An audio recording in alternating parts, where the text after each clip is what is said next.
संसद में बात होगी, पहले इस्तीफा होगा फिर वार्ता होगी। बिना इस्तीफा की कोई वार्ता नहीं होगी। बिना इस्तीफे कोई वार्ता नहीं। अगर बात इस्तीफे के बिना वार्ता की होती तो 20 तारीख को यहाँ जो लाखों बच्चे आए थे उन पर लाठी क्यों चलाई आपने? अगर आप इतने ही संवाद वाले हैं, इतने संवाद चाहते हैं, तो आपने 20 तारीख से पहले संवाद क्यों नहीं किया बच्चों से? चंद्रशेखर जी, हम आपको 10 साल के ऊपर से कवर कर रहे हैं। यहाँ पर ये आरोप लगाया जा रहा है और कल हम देख रहे थे एक पूरा कल कैंपेन था कि उकसाया जा रहा है बच्चों को हिंसा करने के लिए, पुलिस को पीटने के लिए। कुछ कल विजुअल्स भी आए हैं, ऐसे देखे होंगे आपने भी। मैंने जो देखा उसी के आधार पर मुझे लगा कि ज़रूरत है। देखिए, वो जो आंदोलन चल रहा है उसमें हम लोग एक जो कोऑर्डिनेशन बनता है चीज़ों को तैयार करने का कि भाई कैसे करना है, इसका चीज़ का सामना कैसे करना है, हम उसकी भूमिका नहीं, हमने उनकी मदद की भूमिका जब उनको आवश्यकता थी वो अदा की। जो चाहे हमने वादा सोनम भाई से किया था कि 20 तारीख को जो प्रोटेस्ट में लोगों की आवश्यकता पड़ेगी वो पूरी करेंगे।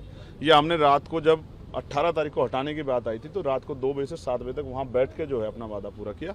अब हमें लगता है कि जो बहुत सारे विषय हैं बैकलॉग से लेके उन सबको लेके बड़े आंदोलन की जरूरत है। देश इस आंदोलन की मांग कर रहा है, तो हम इसकी शुरुआत दूसरों पे क्यों इंतजार करें, हम करेंगे। आप जो वहाँ बैठे हुए थे, सरकार से कोई आया, बोले कि नहीं चंद्रशेखर जी अपनी बात बताइए, आप बैठे हुए हैं गर्मी में, बारिश में, संसद में?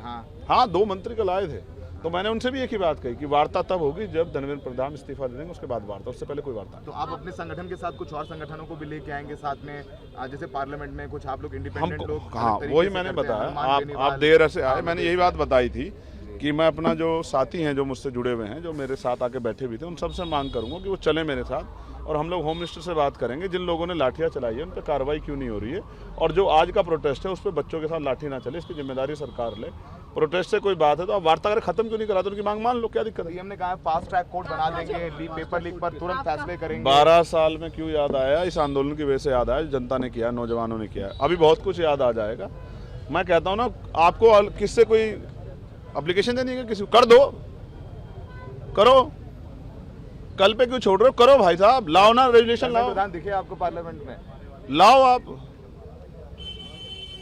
अब रेजुलेशन लाओ, हम लोग हाथ उठा के पास कराएंगे, हम विपक्ष में फिर भी पास कराएंगे। आप लाओ कानून कि आप परीक्षा में सुधार व्यवस्था लागू करोगे। आखिरी सवाल, ये भी सवाल उठ रहा है, कल पूरी बीजेपी के प्रवक्ताओं ने कहा कि अब इस पूरे आंदोलन को पॉलिटिकल पार्टीज हाईजैक करने की कोशिश। इसी वजह से मैं उस आंदोलन से दूर, मैंने जंतर मंतर से खुद को इसलिए दूर किया कि उस आंदोलन पर कोई सवाल ना खड़ा हो और हम अपना काम स्वतः कर सकते हैं, इसीलिए मैंने उस आंदोलन को खुद से दूर किया। मैं पहला आदमी था जो वहाँ गया जिसने कहा था कि पार्टी का झंडा बाहर रख के आना, अपनी पार्टी को बाहर रख के आना, इस आंदोलन पर सवाल ना खड़े हो। लेकिन मैं फिर आपसे कह रहा हूँ, मैं हिंसा का समर्थक नहीं हूँ। इसकी जांच होनी चाहिए कि वो हिंसा किसने कराई, क्योंकि बहुत सारे ऐसे लोग थे, चाहे वो डंडा लेके खड़े हों पुलिस के साथ, वो पुलिस नहीं, या जो मुंह पे बांध के प्रोटेस्ट कर रहे थे वो प्रोटेस्टर नहीं। ये सब सरकार द्वारा प्रायोजित है, इसकी जांच हो जाए। अगर सरकार सही, उस दिन आपको भी चोट लगी थी, क्या फर्क पड़ता है? एक इन बच्चों के लिए, युवाओं के लिए मैं एक नहीं 1000 बार चोट खाने को तैयार हूँ। ये मेरे भाई बहन है, इनके लिए मैं नहीं लड़ूंगा तो कौन लड़ेगा?